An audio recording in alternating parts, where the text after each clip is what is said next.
Can y'all believe I'm going live at 1:30 in the morning? It's crazy, I know, right? But your professor never, ever leaves the job. I'm on it 24 hours a day for you guys.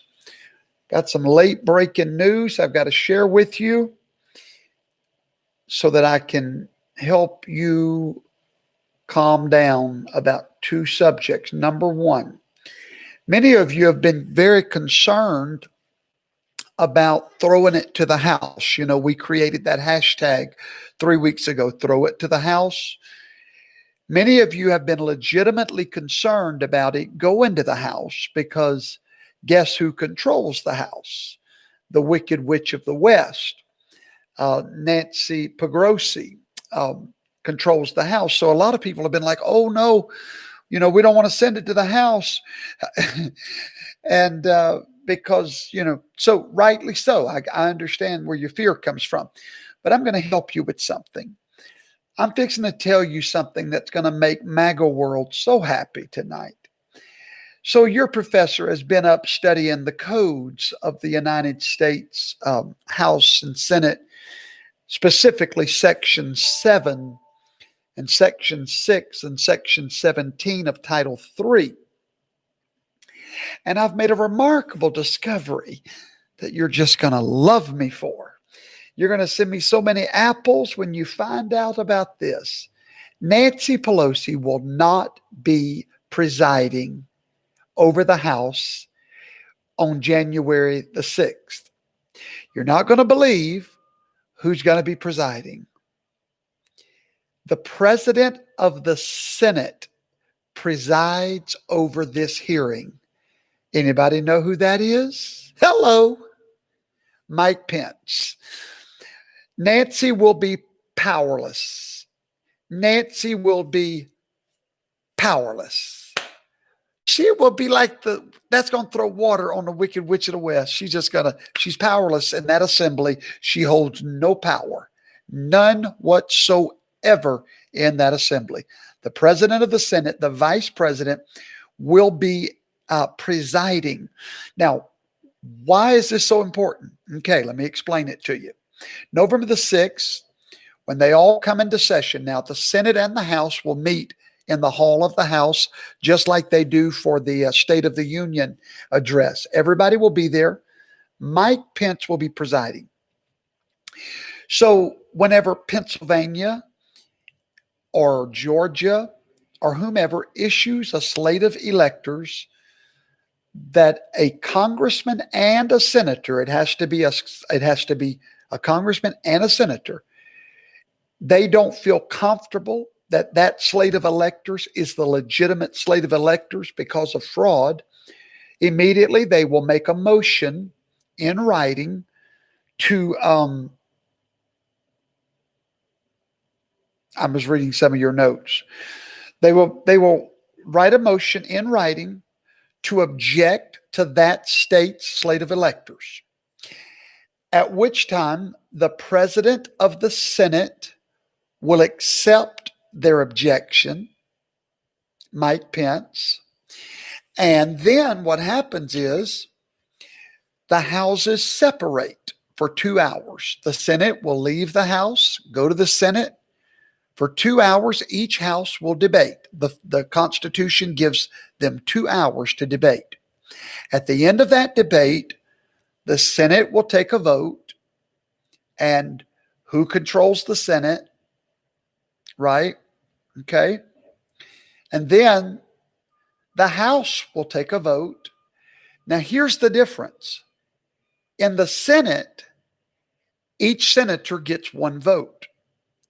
In the House, the same rules will apply to that vote as applies to voting for the actual slate of electors. One vote per state. Well, we control the House. Okay?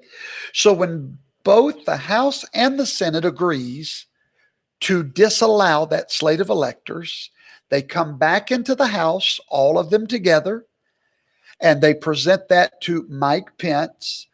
And at that moment, that slate of electors is rejected. So if they reject Pennsylvania, Georgia, Wisconsin, just those three. Now, neither man has 270 electoral votes, correct? Then the House will vote, and each member of the House will get one vote per state, and we win. Now, let's talk about Pennsylvania. Now, that ought to be enough good news for y'all to get Professor about 1,000 new subscribers between now and in the morning. That's good news, right? That's huge news. Need to talk about Pennsylvania. Everybody's real disappointed tonight. Senator Mastriano, as you know, put forth a resolution to invalidate or not validate the votes, but I'm tired, guys. It's 1:30 in the morning where I'm at. But to whatever. Long story short, they were not able to get the resolution through because their state constitution requires 3 days of deliberation on that. But their session ends tonight at 11 o'clock p.m. So that did not get done. Now, everybody's mad at the senators over there, and everybody's mad, but here's the problem, and this is a problem. You know, everybody's like, why don't they call a special session? Unfortunately, it's not up to the Speaker of the House to approve a special session. It's up to the governor. And in that state, they have Governor Wolf. Need I say more? So a special session outside of a miracle, which God does miracles. We'll keep praying for that. But outside of a miracle, we're not going to get a special legislation, and we're not going to get this turned over in the House. So that makes everybody wonder, oh my God. No. Don't be alarmed. Here's why. That resolution was passed in the nick of time for a reason, or presented by all these Republican senators for a reason. And what is the word I'm looking for that reason? It will give the members of the House of Representatives something to point to when they reject that slate of electors from Pennsylvania. Do you understand what I'm saying? In other words, this resolution created something that these House members can point to as to why they don't feel comfortable accepting that slate of electors, because the Republicans have said there's fraud. We've seen it with our eyes. We've beheld it. There is fraud, and fraud vitiates everything. We already have the House member that said that he will object to all of these. And we'll have a senator, I'm sure, because the Republicans control the Senate.